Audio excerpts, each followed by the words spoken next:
एक छोटे से गांव में रामू नामक एक युवक रहता था। वह बहुत ही मेहनती था, लेकिन उसे कभी यह नहीं समझ आता था कि समय का सही इस्तेमाल कैसे किया जाए। वह दिन रात मेहनत करता, लेकिन उसके पास कभी भी कुछ खास हासिल नहीं होता था। उसकी जिंदगी एक तरह से चक्कर में फंसी हुई थी, समय का सही उपयोग न करने की वजह से। एक दिन गांव में एक बुद्धिमान साधु बाबा आए। गांव के लोग उन्हें बहुत आदर करते थे, क्योंकि वे हमेशा जीवन के अहम सवालों पर ज्ञान देते थे। रामू भी एक दिन बाबा से मिलने गया और उनसे पूछा, बाबा, मैं बहुत मेहनत करता हूं, लेकिन फिर भी मुझे सफलता क्यों नहीं मिलती? साधु बाबा मुस्कुराए और बोले, रामू, तुम्हारी मेहनत गलत दिशा में जा रही है। समय की कीमत समझो। तुम समय को बहते हुए पानी की तरह गंवा रहे हो। अगर तुम इसे समझकर सही दिशा में खर्च करोगे तो तुम्हारी मेहनत का फल भी मिलेगा। रामू थोड़ा हैरान हुआ और पूछा, लेकिन बाबा, समय की कीमत का मतलब क्या है? साधु बाबा ने उसकी बातों का उत्तर एक उदाहरण से दिया।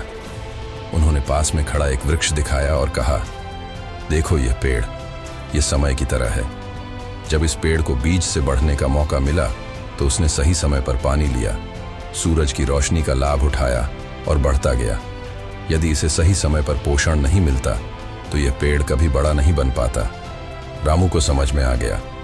बाबा ने आगे कहा, समय भी इसी तरह होता है।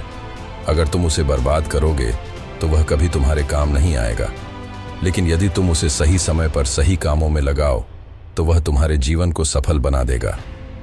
रामू ने बाबा की बातों को अपने दिल से सुना और ठान लिया कि वह अब समय का सही उपयोग करेगा। उसने अपनी दिनचर्या को बदल दिया। अब वह अपनी सुबह को अच्छे से इस्तेमाल करने लगा, समय पर काम करने और सीखने की आदत डाल ली। उसकी मेहनत में दिशा आई और कुछ महीनों बाद उसने अपने गांव में एक नई दुकान खोली, जो बहुत सफल रही। समय की कीमत का एहसास उसे तब हुआ जब उसकी मेहनत और सही दिशा में काम करने के कारण वह सफल हुआ। उसने पाया कि सफलता केवल कड़ी मेहनत में नहीं, बल्कि समय के सही उपयोग में भी होती है। समय की कीमत समझते हुए रामू ने एक सीख ली, समय कभी वापस नहीं आता और जो इसे सही तरीके से उपयोग करता है वह जीवन में अपनी मंजिल तक पहुंचता है। यह कहानी हमें यह सिखाती है कि जीवन में सफलता पाने के लिए समय का सही उपयोग बहुत जरूरी है।